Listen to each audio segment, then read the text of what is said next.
Struggling to discuss sex and intimacy with your partner? Not feeling met, seen, or heard in your relationships?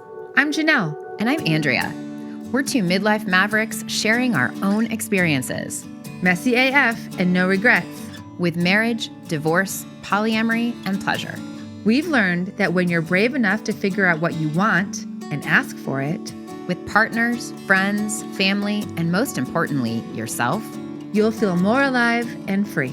Question everything, especially your mother's advice. There's no rom-com formula for this, but don't panic. Being alone matters. Honey, I can't miss you if you don't leave. What if your breakup could be your breakthrough? Our podcast is for Bravehearts. Anyone who seeks or has found the courage to confront their fears and limiting beliefs about breaking societal norms in the spirit of finding their truth. If you're seeking permission to be brave in your relationships and want to feel less alone along the way, we got you.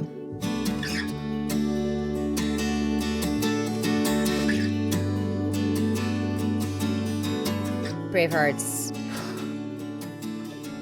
We love having guests, as it turns out. We do love having guests. Briana was so articulate and so compassionate and spoke so deeply to my own struggle with getting to know myself, getting to know my own boundaries, understanding my shadow, and meeting those uncomfortable places. Mm-hmm. She spoke about the power of the pause. She spoke about our tendency to outsource our pleasure, and just gave a lot of embodied wisdom because she has taught probably more workshops than anyone I know in this realm of relationships, repair, sexuality, and how to navigate those. And she was just, it was so, I know what I really loved, Andrea, when she gave us the shortcut on how to have this like vulnerability conversation with our with our lover our partner that we have had forever. Yeah. She gave a reframe of the RBDSM conversation, which deepened my understanding of it in huge ways. And she also spoke about the bridge between knowing yourself and then having this conversation about sex and intimacy with your partner. Mm-hmm. Yeah. Okay, Braveheart, stay tuned. Welcome to Permission to be Human. Hi, Bravehearts. I'm Andrea. And I'm Janelle. And we are so excited to have you listening today. This is our next installment in our 12-part series on how to talk to our partners about sex and intimacy. Andrea and I have interviewed each other, and we've also interviewed experts, as well as Bravehearts, just regular people. And today we have an expert that we're so excited to have teach us about what she knows. Briana Cribeyer is a transformational facilitator and relationship and intimacy guide, and has led trainings in 50 cities across the world with performers, artists, authors, and CEOs. Beginning her career in social services and education, leading to nonprofit management, her most common thread and love for this work is a desire to serve.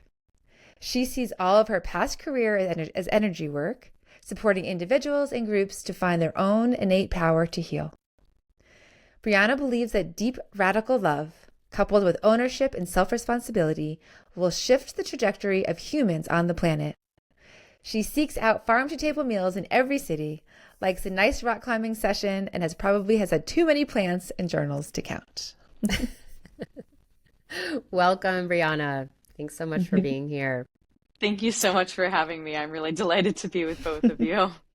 So I love the arc of your career, right? So there's so much that is woven in there, and your desire to serve being the thread that brings it all together. So can you just tell me a little bit about your desire to serve and how that relates to helping couples communicate with more skill and grace?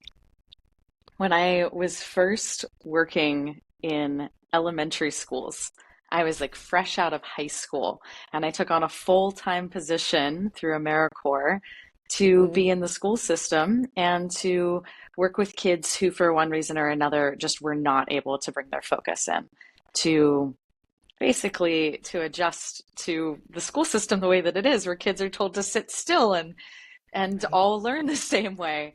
And one of the places that I started to delve into the relationship was between the parents and the teachers and the child, and really listening deeply to what each person's desire was and what was and wasn't working for them. And I realized from that part on that I'd been really obsessed with relationship management since probably a very young age. You know, what comes out of a trauma response sometimes in my family of origin ends up being a superpower later in life. And I ended up being a deep observer and listener just in my own childhood, watching many, many relationships just move through the household. And, you know, although I didn't have the skills certainly to deal with this as a young one, it's something that as I became an adult and continued to be mentored by just the most patient supervisors and later on people that I was hiring to bring me up and through to deepen in this, I realized how much like my passion continuously returned to relationship management. And I would actually upgrade that language a little bit from like relationship transformation. Beautiful. So really relationship transformation. And so as it relates then, I mean, I hear that it's just all about relating with another person, right? That's sort of your obsession and that's what you keep coming back to. Yeah, that's right. So yeah. And I'm just curious if you mentioned starting with self in some of your bio, and if Bravehearts want to start with the self, how do they do that in a world that keeps telling us it's about the other? And it's about focusing on the person you're talking to, or your child, or your partner, or your parent. How do we come back to self? One thing that I recognize is often the scariest for my clients and my students is getting honest with ourselves. And I think that goes through many, many, many layers, because what we usually know is our truth in this moment. And that truth changes. Sometimes I look at this through the polarity lens of like masculine integrity is I am my word forever and ever and ever, amen. And feminine integrity from this more receptive place is my truth in this moment is. And now my truth in this moment is. And so I really encourage people to look at that both and. What are my personal values? Which a shortcut to figuring out our values is what do we complain about a lot in the world? Oh, I love that shortcut. Our values are what we complain about. That's right. It's right. Right. If I find myself complaining a lot that people aren't on time for meetings, then it means that I really value somebody sticking to something, and that like time management is important, and recognizing that time is a limited resource for many of us and we hold it very, very sacredly. And to let people know what these values are. You know, so it's important for people close to us to know, here's what I value, here's who I am. And some of that gets lost, I think, early on in relational dynamics. And if we just switched this to being in intimate relationships, it gets lost early on from wanting to show up as our best self. And that one of the shadows of showing up as our best self is that we're not always honest about who we actually are and what our needs are, and being able to speak to those needs. So that's why I say this is like layer after layer, it goes round and round and round. I think a lot of people recognize this when they're in a relationship transition. Like, oh, I have new values. These things are important to me. But that takes a certain level of responsibility and awareness, really awareness. You know, sometimes people say it's a maturing process, but I think it's an awareness process. I don't want to think of ourselves as being immature, certainly just because we were unaware that something was a truth for us that's now emerged. But how can I have the courage and bravery, you know, to use this, like this being a brave heart, bringing my heart forward, to be courageous enough to have these conversations before the chemicals kick in of the relationship, which is often where people lose themselves. Certainly it's where I've lost myself time and time again. Yeah, that's beautiful. I love this difference between awareness and maturity too. It's something that actually I've spoken with my teenager about. I've called her mature, and she actually has come back to me and said, you know, Mom, I'm not super mature. She's like, I'm just really aware. I just have a really high awareness. And she's like so insightful. I'm like, she's totally right. Like just having this like elevated awareness. I'm curious. I have another question. Janelle, do you have something you want to ask? Yeah, my question was, like, is there a way to cultivate that awareness? Yeah, I would Oh, echo the same thing. Like, just how does someone cultivate that awareness aside from, okay, what do I complain about? But how do they do it when they're in relationship, and how do they do it first? mm. Yeah, this is a great question because I don't think that there's a simple answer to it. I mean, one of the things that I find has been really important, and particularly through a trauma-informed lens, and so much of what I do in service is actually working with leaders. And what I Mm, see from most leaders is that they overextend themselves and they don't give enough time and space for reflection. And mhm, reflection doesn't always come naturally to many of us. You know, some people do mm, that through journaling, some people do it through working with coaches, some people do it through meditation or large group transformational processes. But taking the time to not go from peak experience to peak experience, to not go yeah. from TikTok reel to TikTok reel. Like there's no time for the reflection about where am I taking in information and then where am I putting out information? And like there's a longer pause there that's Mm, Mm-hmm. available. And I teach about this in intimacy a lot. When people are having a separation in intimacy, often what's lacking is the time and space for reflection and to be in the pause, to actually sit mm. down in the slowness, to really evaluate, but who am I now? So on that same note, I think I heard you reference the phrase shadow stalking. Can you tell me a little bit more about that? Yeah, this phrase, shadow stalking, comes from a number of different places, but actually really looking at this first through the Carl Jung definitions of shadows, the parts of ourselves that are repressed, um, the parts that we maybe don't like as much, but we're not really willing to look at and be with those parts. We're just more in criticism of those parts or think that they, to put it in black and white terms, this is what works about me, this is what doesn't work about me. Mm, And recognizing that the fullness and the totality of who we are is part of the process. And it's really about integrating the shadows, not killing them off, but how can I actually welcome them mm, in? There's a mm, Rumi poem called The Guest House that I mhm, really, really love, which is that every emotion, every part of myself, everything that comes up, can I welcome it as a guest in my home and host it? Can I mhm. actually like nurture this, feed it, welcome it? And sometimes guests can overstay their welcome. So if my rage and my Good point. harshness has been coming up often and I'm getting feedback about that, I might not want to let that in forever, but maybe I want to sit with it for a couple of days and have some tea and really ask some questions of that. And so my personal reflection process is to welcome things in and be with them for a period of time. I take them for a walk on the woods. I take downtime without meetings. Sometimes I do journaling, although less and less, but it's really about how can I meet it and have a conversation, and often out loud, not just ruminating in my head, but Mm. out loud speaking to by myself, sometimes voice recorded, how can I really be with these parts of myself and say, okay, anger, okay, harshness. I saw that you came up when I was communicating with my partner, speaking with a group that I'm leading. I didn't like it. I was uncomfortable with this. Can you tell me a little bit about why you're here? Mm. Yeah, so that's one piece of it. And the stalking part of this is really getting into the curiosity. Yeah, I'd say that's the most simple version is to say getting into the curiosity of this and trying to be really, really gentle with ourselves in that.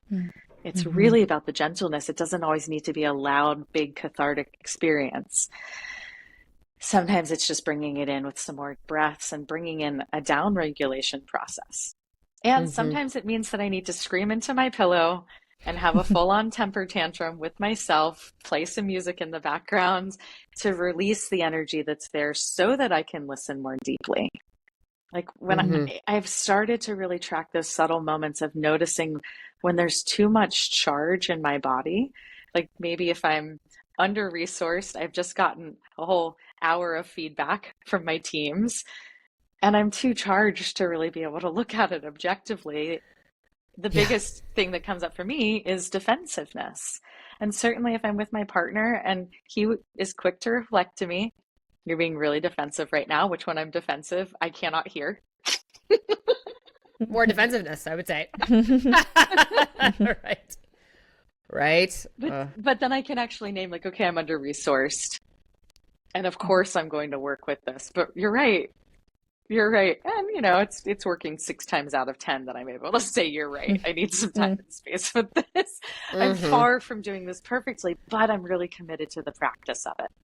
Yeah, you just said so much there. That was so good. So I'd love to let's like take a moment to dissect it for the Bravehearts listening. Is like one of the concrete suggestions, Briana, that you just shared was like as far as like creating awareness. So this is before you're even talking to your partner, or maybe as a result of talking to your partner, you felt whether a part come up, whether it was anger or frustration or harshness or something, that I'm guessing there's like okay, I'm going to pause instead of continuing the conversation. You take yourself out of it and then have a conversation with yourself out loud is what I'm hearing is part of the medicine of letting yourself hear yourself speak to the part that you're like, tell me with curiosity, tell me what's going on and why are you here?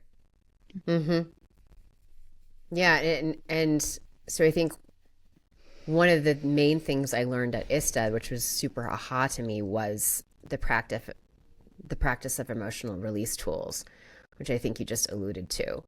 And that was really good news to me because I thought, oh, there's nothing wrong with me. I just have a lot of energy that needs to be dispelled, needs to be released, needs to be let out. It needs to be processed. And I think this is a perfect segue kind of into those conversations, those difficult conversations with a partner about difficult topics. Can you talk a little bit about, when the rubber meets the road, when we're actually in those conversations, how do we weave that emotional release tool or that awareness when we're in the moment with our partner? I like that you said when the rubber meets the road, because one of my colleagues refers to this as feeling the rumble strips on the side of the road. Like we're driving down the highway and everything's smooth and easy. And suddenly we drift off course. And then we hear, and that's our nervous system essentially saying something's off here. And the something is off just means that we're not having the same ease. And the word for any of us that have really enjoyed road trips, there's something about that big wide open road that just feels expansive and like there's freedom there. So when we hit the rumble strips, it's saying, zoop, there's something that wants to be realigned and brought back in. And one of these tools, one of the many, is emotional release, which sometimes is thought of as express and release. And I really like the term of emotional integration, because release sometimes makes people think that some of the emotions are bad or wrong and they need to go somewhere. And the idea is to release them into a space. I think about creating a bubble around. If I'm doing it in my bedroom, I make a bubble around the whole bedroom. I'm releasing it so that it's not in my body, but I'm not releasing it because it's bad or wrong. I'm releasing it so it has somewhere to go. And yes, I do this in the privacy of my own home, but now that I have a more concrete community, like I can do this when I'm having a hangout with a group of friends. I can do this and we support each other to do this. Like, okay, something just happened here that was triggering. You don't have to hold it alone. We don't have to sweep it under the rug. We don't have to pretend like it doesn't exist. And as the world is shifting and changing, and you were just mentioning your daughter, and I'm like, I know that there's an awareness that's occurring, particularly from younger generations, that it's healthy to be in expression.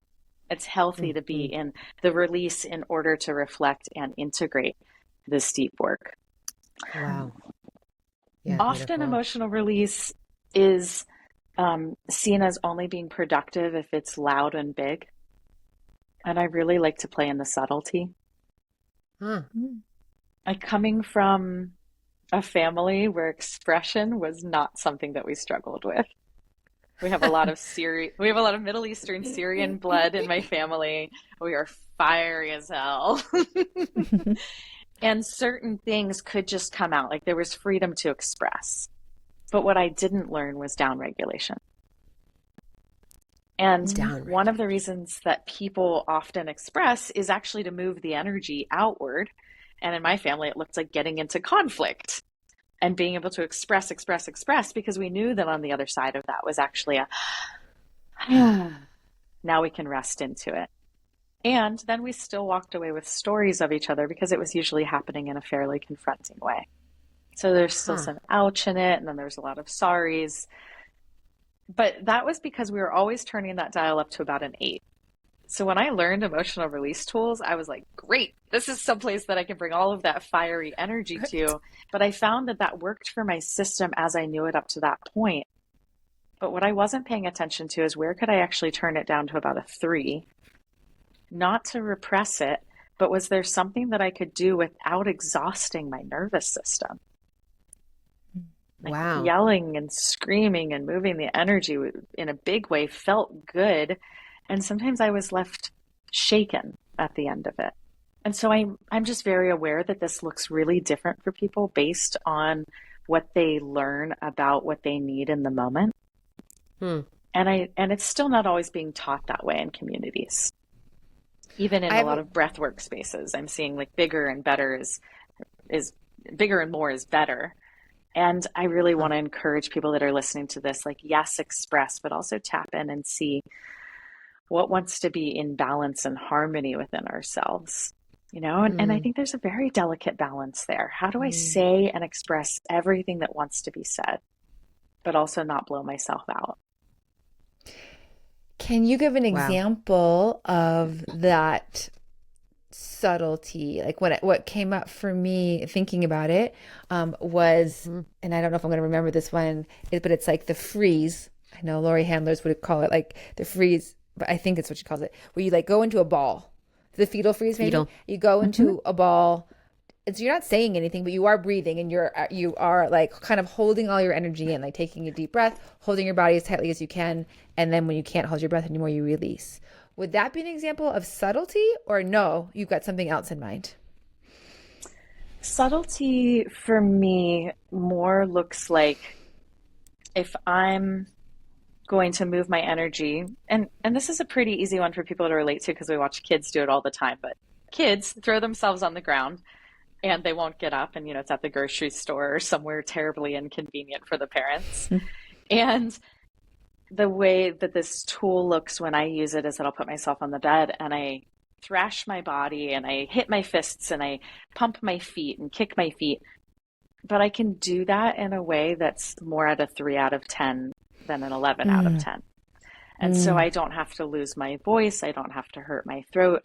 And it's a way for me to be able to really use tools in a more sustainable way. So this question about like, how do I know what the subtlety is? I think a lot of that's practice. And this is the same, I want to just draw this comparison where how do I know what my boundaries are? Some of that is happening in the subtlety. So whether that's my energetic boundaries, my emotional boundaries, my relational boundaries, my touch boundaries, a lot of that's happening because we cross over them. And I think that crossing boundaries has gotten such a bad reputation, like when I cross my own boundaries. But what I'm doing is gathering very important information because that's how I know now I have a boundary. If I'm standing on the edge of that boundary being super afraid to cross it all the time, I actually don't necessarily know. I'm just operating from fear. But if it's something like I go to an event, everyone's giving hugs to strangers, I give hugs to strangers, and then I recognize like, oh, I actually wasn't available to give hugs to strangers. Then I know, well, the next time I'm going to try stopping, pausing, and saying, thank you for greeting me. No, I'm not open to a hug right now. Wow. Which in New Age culture sometimes are like certain spiritual communities that's edgy, but people have received it when I've just looked at them with love and said, thank you. So good to meet you too. And kept my hands at my side. That's beautiful. I am your poster child and your example for this because I was so relieved to get the emotional release tool. Like, oh, it's okay to do this. Like I can stop and be like, oh, I'm feeling a charge coming up. I can go downstairs. I can pillow scream. And then I can kind of return to the conversation after 5 minutes and be okay or be better. But what actually happened to me once was I stood right here and I like screamed and like squeezed so hard that I actually like dislocated a rib. And this was so just like so tragic for me, like mentally. I was just like, I just released. I needed to release. I don't do it that often. And look what fucking happened to me. And so I was just so like, I just felt betrayed by my own body in a way. And what you're saying now, I think is that taught me, oh, there's a boundary I don't want to cross. Because then I was like injured for a couple of weeks. I was fine, but it was like uncomfortable, hard to sleep, hard to breathe. But I don't think it really led me into a place of like, okay, well now what? Because I still want to do that. I still want to like scream and kind of like do this thing where I squeeze. And I feel like I don't really have like, what else should I do? Like, and I guess I'm literally asking you that point blank. I don't know if you have the answer, but yeah, I would love a couple of suggestions for that. Yeah, absolutely, Andrea. Thanks for sharing that piece. The immediate thing that comes up for me is finding the tools that work where you get to keep yourself safe. Just like if I'm going out for a run or doing an intense Ashtanga yoga practice, I'm going to modify based on the information that I now have about my body. So in this example that you are using here, it sounds like the energy is going down and in and kind of erupting from the inside, erupting enough to move a rib out of place. Right. And so what would be the technique where you can actually maybe put yourself on the ground or onto a soft space and move the energy up through your body? Although this wasn't one of the tools that you may have learned when you first learned emotional release, there's one that I particularly love about bioenergetic emotional release. And it's essentially taking yourself into a bridge pose slowly and just letting your elbows rest on the ground and bringing your hands both up from a 90-degree angle and then down to the ground while you lift your hips. And using breath, sound, movement, and some words while you're doing that. Because then you're not holding the energy in the same way. Oftentimes it's more breath, more sound, and not as much physicality. And I think that's one of the ways to turn down the knob of the intensity is really to let the breath and the sound come through. Like it sounds like there's words that want to come through. So even in your example here, it was like a squeezing, like an and then it's not necessarily coming out, but you're connecting to the emotion. So well done. You know, you're recognizing something wants to move through and you're saying yes to that. And that yes is so important. But now it's just looking at what's the safest way for me to do this where you're not holding it back. I often say that people fall into two categories of either stuffers, emotional stuffers, or emotional vomiters. And when I think about that, I think about like, what are the best tools to support people? And it's going to look very different. The same way that we navigate all of, you know, our fitness and our health and our diets. Like we have to find what works for us. And sometimes just circling back and then having consultations with experts to find what really works for you. You know, everything says, please consult your doctor before doing whatever it is. And good so, point. You know, this is just a different way of looking at that. Like consult somebody who can really support you specifically to look at this. I mean, my personal dream one day is the same way that people have their doctor and their lawyer and their accountant. Everybody has a sacred sexuality expert to turn to. That'd be amazing. You and me. We're both on that same path. Yeah. Just normalizing the need for that. Yeah. So I guess bringing this back to the sex and intimacy conversation, what are some other tools you recommend once you kind of know how to navigate your own emotions and your own energy and you've raised your own awareness?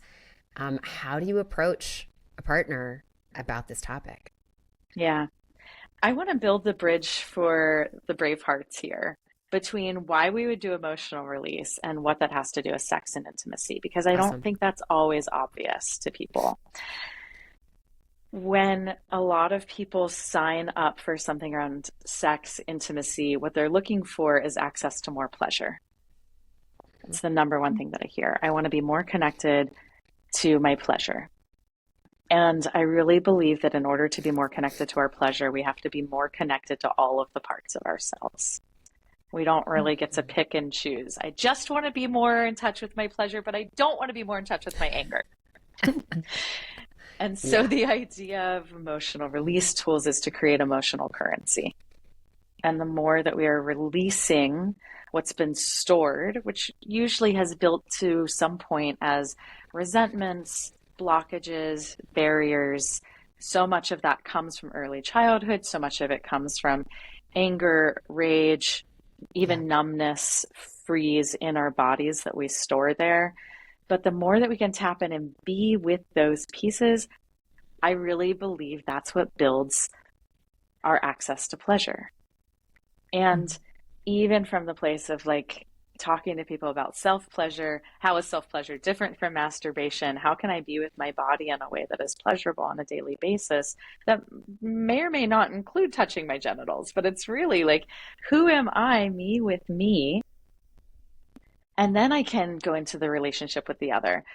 I don't believe that we can only love people as much as we love ourselves. I think that as humans, we have just such a great capacity to love and desire and to project love onto others and those around us. But I think being really committed to the practice of self, honesty with self, integration, reflection, I think that's what builds our capacity to love.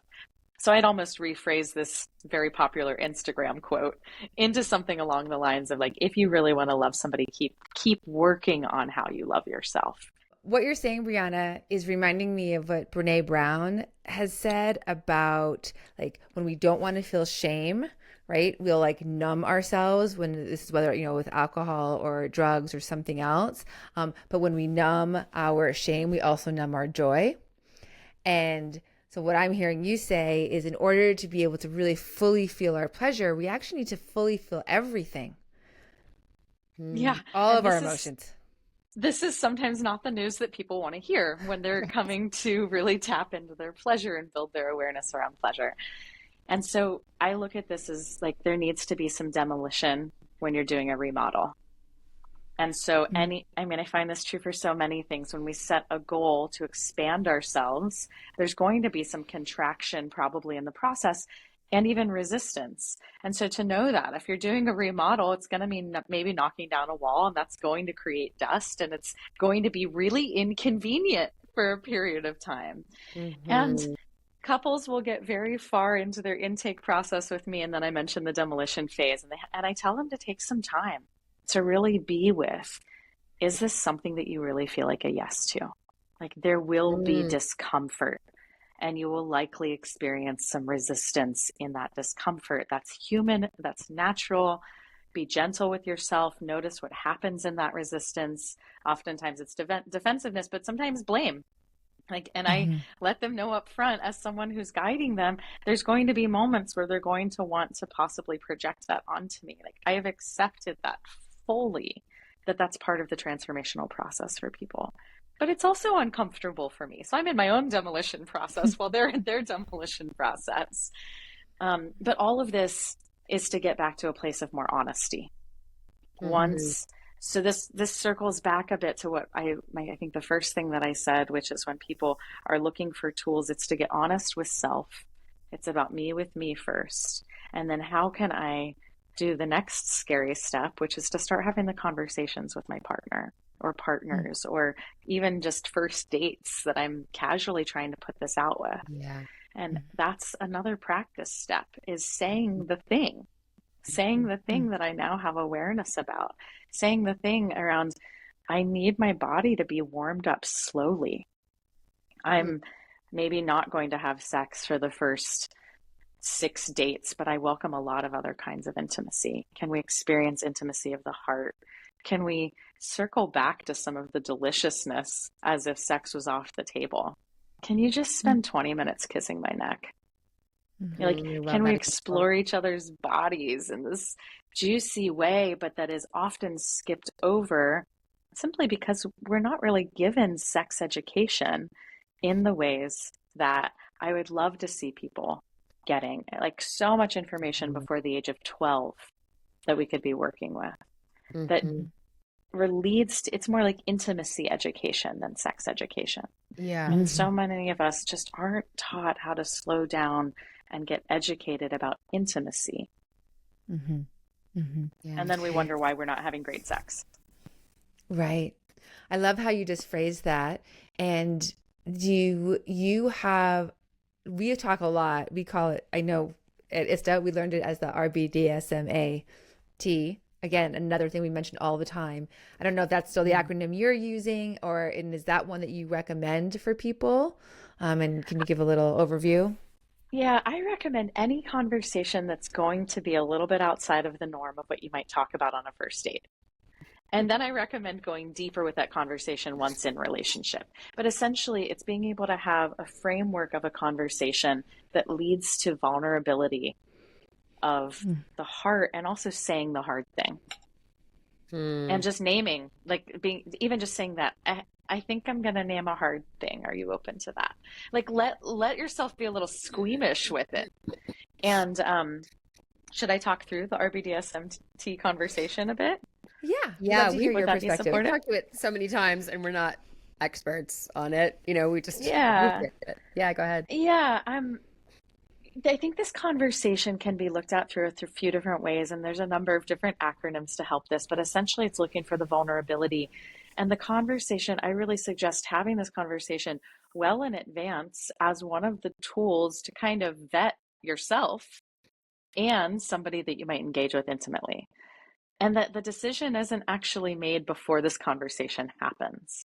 This conversation is so that you can even be with the information and see, am I still a yes to this based on what I just heard? Sometimes people take this as, oh, I'm just going to check the box before I have sex. I've already made up my mind that no matter what they say, I'm going into it. But that's a little bit of old paradigm thinking. Like I'm just, to rush things. And I love the long game. I mean, one of my personal kinks is just like longing and like just waiting for Anticipation. it. Yes, just like waiting in that anticipation moment to really be there with it. So the first part of this is around relationships, and it's getting clear with self. It's practicing this conversation with myself. It's getting clear before I go on a date with anyone. What do I actually want in a relationship? Mm-hmm. What is my personal desire right now, knowing who I am? So I might have started chatting with someone online, or I met somebody at a party. It's been a month or so of buildup. We've decided to have a first date. But maybe I was, in my ovulation phase at that party. And here I am 3 weeks later, and I'm in a different phase of my cycle. And maybe I was like really gregarious and I was open and I was embodied, but now I'm feeling a little bit more withdrawn. But the date's still happening tomorrow. So I'm sitting down with myself and really thinking, okay, so we've already exchanged sexy pictures. We've already set some framework that might look like we're going into one thing. But if my truth right now is I'm actually feeling a bit withdrawn, I need to move slower, then I can still do that. And so it's letting ourselves off the hook of some kind of societal expectation or even pressure that we put on ourselves that I need to be a certain way because I'm making up that that's what they want. But healthy relationships come from a place of meeting each other time and time again with whatever that new truth is that's being revealed. So relationship is both identifying the kind of relationship that I want, but is there any other information about who I am in relationships that might want to be revealed? So that might be a relating style. Am I really feeling like I'm monogamous? What do I know about myself in monogamy? That word doesn't even mean the same thing to everybody. For some people, monogamy means I would never even talk to somebody from, the gender that I'm attracted to, because that is how some people function in monogamy, and they have that assumption that that's how everybody functions in that. If we're just going on a first date, but I say I'm monogamous, does that mean that I'm only going on one date with people? How long? Like, we want to stop pretending that we all think the same way or that our assumptions are shared across even my city's culture. But we all come from different backgrounds and we have different types of relationships with who we are. So this question about relationship is not so simple. And so it's really, I think this is an opportunity to start taking the assumption out of it. And I'm going to circle back again and again around like the assumptions that create the anxiety that's usually underneath the surface of a lot of intimate interactions. Yeah.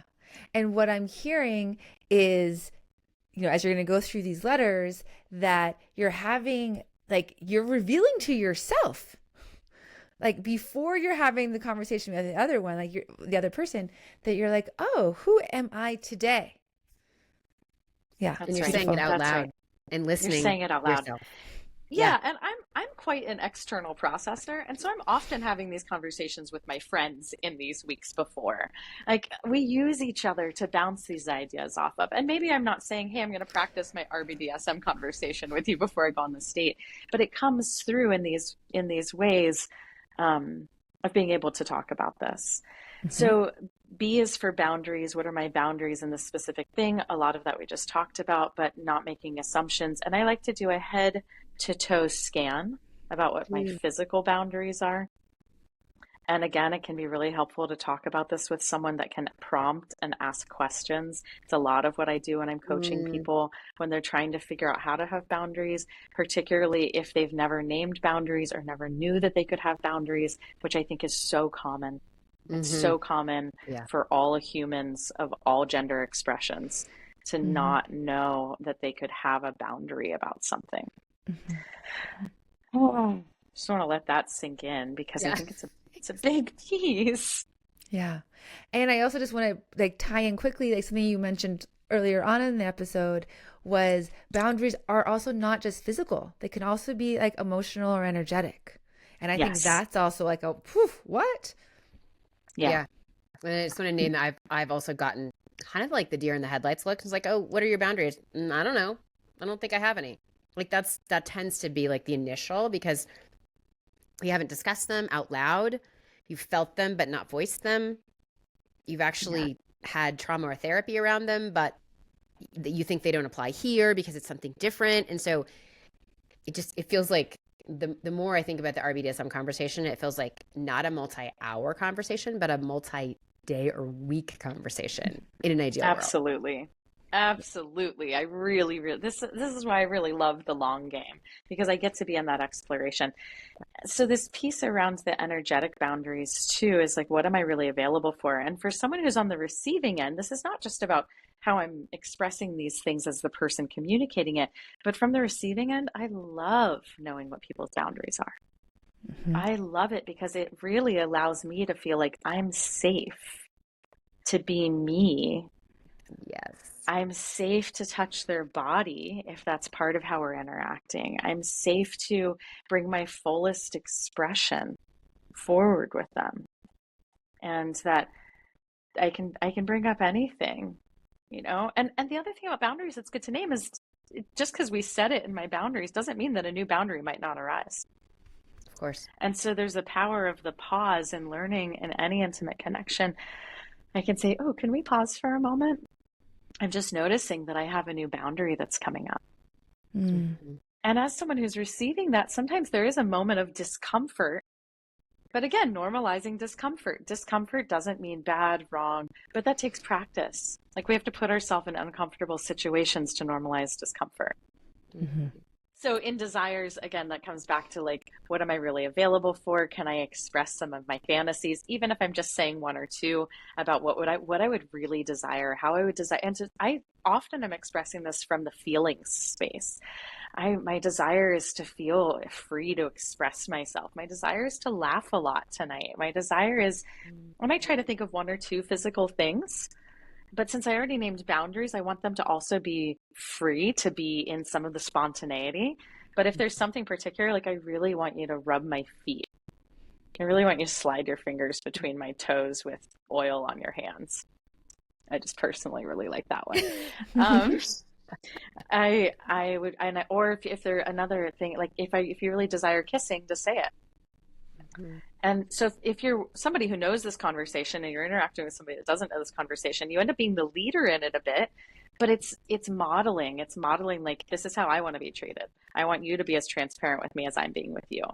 And just as a woman who is raised in a very action-oriented, penetrating, kind of more masculine way of being, from school to my profession, sometimes this can be like, I don't want to be the leader in this. I don't want to have to be the leader. But then I remember how much permission giving it actually creates there. So I just really want to encourage people to embrace being the leader in moments like this, because we're setting the stage for the vulnerability to teach someone else how to hold us and to lead us in the future. Yeah. And that's part of what my desires are. It's like, I want to be held. I want to be led, but they might not know what that means. Yeah. That's beautiful. And then S goes into sexual health, but also deeper layers around that, not just revealing when I was tested last. A lot of people start to clam up around this because there's an almost like this expectation or assumption that everyone has been tested, and if you haven't, then you have to be quiet about it. But even just revealing oneself, like I've been in monogamous relationships. I haven't been tested in 20 years. I was just coaching someone around this. And to just share that and to say like, I haven't explored that before. I'm kind of new to this testing culture. I haven't been dating. And then what some of the preferences are around sexual connection. So again, if you're playing the long game, you have plenty of time to see what's important for you around my sexual health. What would you like to know? Few people use barriers during oral sex. That is what I experience. Few people use barriers during oral sex, but it's not, if we can approach this not coming from shame and just be like, oh, great. That's something that we're both just knowingly saying yes to if we agree to engage sexually. Yes, I completely accept that you may have not used barriers with oral sex, and that feels fine to me. I just want your mouth on my pussy. But we're knowingly saying yes to such things. And then also thinking about when is the right time to have barriers in place and when is the time to not have barriers in place, and sitting with that again for days before you would say yes to a communication and interaction. And this feels like a lot for people. Like usually I get to this point in the conversation and teaching it, people are like, oh my gosh, this is so much. There's something about still talking about sexual health and sexual preferences that starts to bring up shame in our own bodies and fear. And so I recommend sitting with these conversations until that passes, until you've gotten support around this, until there's been some time to digest some of this information. I just wanted to elaborate because I remember, like, as someone who's 50 now, right? Like, I'm in menopause. Like, children are not in my field. But if you're younger, right, part of sexual health is, like, oh, a reason to use protection is because, like, what's your desire for children that could go into the relationship? But, like, what's the risk you're willing to take around protection if a pregnancy was to happen? So I found that one to be really relevant for younger people. And what's super interesting about that is that our basics of sex ed were just around procreation for many of us. And yet then we're not talking about the repercussions of procreation from having sex. And it's almost like it becomes this taboo line of like, well, that probably won't happen. And we're like, but we actually know that pregnancy does occur. And so what's it like to have that conversation ahead of time? What's it like for people to really be honest about it? And it's scary to be honest, but honesty is what prevents breakdowns. And I just want to note that this RBDSM conversation, I know we've been framing it for people who are dating or it's the first time, but this RBDSM conversation can happen between a husband and wife who have been married for 20 years. Yes. It's going to look a little bit different, but I just invite Bravehearts to consider this at any stage of your relationship and just look at it as an invitation to be curious, because you probably haven't talked about this in a long time, maybe never. And so to just kind of start with that clean slate and explore each of these in a sense, as though you are dating for the first time. Yeah, and I'll give a little bit of a shortcut when you're having these conversations with somebody who you're in deep connection with, and I'll give that right after I talk about the meaning and the aftercare. With meaning, I think that it's one of the assumptions that a lot of people make. But the thing is that I've never seen the meaning the same between two people, or very, very, very rarely. Meaning is, what does it mean if we're to engage in intimacy? Does it mean that you're my new boo? Mm-hmm. Does this mean you're going to call me? Does this mean that it's just a quick hookup? Does this mean that we're going to stay in touch and build something from this? Mm-hmm. And being able to, again, this courageous conversation to say, like, this is what I'm really looking for right now. And I think this is the deepest place of information revealing where people can choose, is this a good match for me right now? And just because the conversations may not align doesn't mean that you can't find a meeting point in this. But I think that's, again, the honesty. So there's so many different stages that happen that I don't suggest really having this conversation and then moving right into sex, because it does take some time. Like, okay, I'm hearing what it means to you is that, we're going to take it as it goes, but I'm hearing what you really want is a long-term partnership. Like, you're looking for that person to meet you, and I might not be that person. What are we both still available for now? Mm-hmm. And just allowing that to be enough. Now, you mentioned T and A. T is there any trauma that I would need to know about?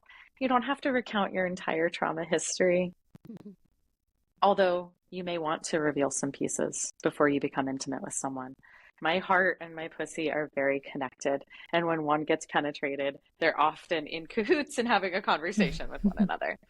And Beautiful. So for me personally, that's something to reveal. But I also make choices that reflect that. Even as someone who considers myself like very slutty energetically, I don't always open one without opening the other. And so that's important for me to let people know if I'm going to engage with them intimately. It's like, my heart wants to love.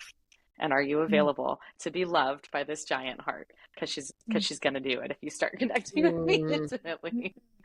Love and it's that. Taken me a long time to get courageous enough to say that and to not feel shame about it. Mm-hmm. And then the A in it is aftercare, which sometimes I put into meaning is what do I already know that I need? And one thing that I know that I need is a debrief conversation after I'm intimate with someone. Sometimes that's just like the pillow talk afterwards, but I want to know that someone's willing to be there with me, to have the conversation, to have the check-in afterwards. Maybe it's the next day or a few days later, just to dive in and be like, what do we both want to hear here in a little post-intimacy check-in? Mm-hmm. And is there anything that wants to be revealed after the fact, and naming any contractions that may have happened so that I'm not sitting with them alone. Some of this could be like, this is so serious because I just want to hook up. Like, I'm just trying to reconnect to my pleasure. It's been a while. And so I recognize that could be there. And so it's not a hard and fast, but I think as people are listening to this, like, especially as Bravehearts, where are we recognizing that we can bring ourselves in to these and be brave and having these conversations. And you might just pick and choose a few of these and try them on. Like, it doesn't need to be, okay, we're sitting down at dinner, I have a checklist, but maybe these are the things to consider that are coming up in conversation. Wow.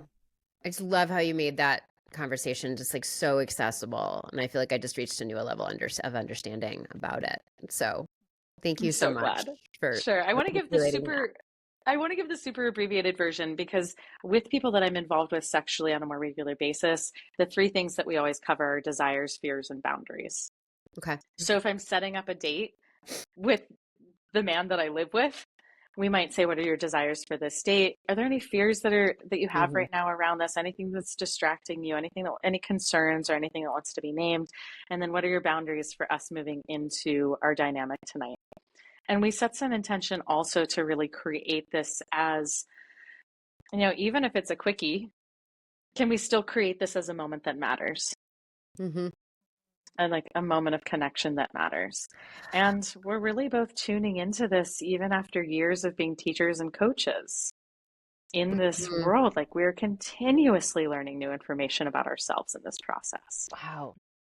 I just think like just what you just named right there with, I'm going to say the DFB, desires for boundaries conversation, was that I loved is what I heard was that like for people who have been relating for a long time, that it can be, I think actually in our last interview, someone said like, this conversation is actually part of the intimacy, right? It's not That's separate right. from, it's part of.